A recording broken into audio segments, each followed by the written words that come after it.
વડોદરામાં જે રીતનું બાકી મહાનગરપાલિકાઓમાં પણ કેસીસ રિપોર્ટિંગ કરી રહ્યા છે. અત્યારે આજના લાસ્ટ રિપોર્ટિંગ પ્રમાણે 20 કેસીસ થયા છે. Cumulative number of cases 20 cases થયા છે.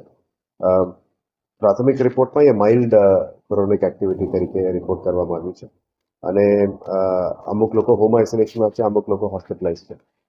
પણ અત્યારે જે અમે વેક્સિનેશન પણ જે પહેલા ડોઝીસ લીધા છે એનું ફોલોઅપ પણ અમે કરી રહ્યા છે. એના ઉપર હાલ જે હેલ્થ જોઈ રહ્યા છે deputy municipal commissioner health Vadodara municipal corporation અને ડેપ્યુટી એમઓએચનો ટીમ એના ઉપર સતત વોચ રાખી રહ્યા છે. અમે આ રિપોર્ટ્સ છેલ્લા 3 દિવસથી રિપોર્ટ્સ પણ ડેલી અપડેટ્સ માંગવાનું શરૂ કર્યું છે. હાલ આમ જોવા જાય તો સંખ્યા બહુ વધારે નથી બાકી સિટીઝ જેવા, પણ ટીમ ઇઝ ઓન અલર્ટ. આ કેસીસ નંબર ઓફ કેસીસ વધી રહ્યા છે અને severity of the Covid case પણ એનું એનાલિસિસ કરી રહ્યા છે. પ્રાથમિક દૃષ્ટિએ it is a mild strain, પણ જરૂરત પડે તો આની અંદર વધારાનું લુકઆઉટ કરવા માટે પણ અમે પ્લાનિંગ કરી રહ્યા છે.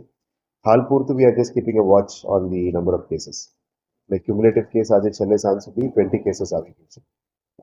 એટલે રિપોર્ટ્સ કાંઈ બી લઈ રહ્યા છે, કોણ કોણ હોમ આઇસોલેશનમાં છે અને કાંઈ એક એક ટેગિંગ કરીને પણ વોચ રાખી રહ્યા છે અને અમુક હોસ્પિટલ્સમાં પણ એડમિટેડ છે, પ્રાઇવેટ અને સરકારીમાં. As of now we are not in a position to comment, પણ કેસીસ વધે તો એની ઉપર નેક્સ્ટ એક્ટિવિટી જે રાજ્ય સરકાર તરફથી અને હેલ્થ ગાઈડલાઇન્સ છે એના પ્રમાણે અમે કરવાનું રહેશે.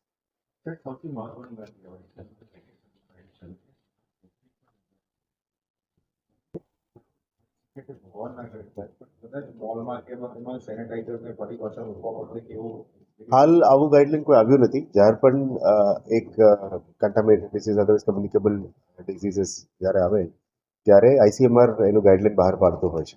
અત્યાર સુધી એવું ક્રિટિકલ આવ્યું નથી અને રાજ્ય સરકાર તરફથી પણ અમે આ ગાઈડલાઇન્સ રાહ જોઈ રહ્યા છીએ.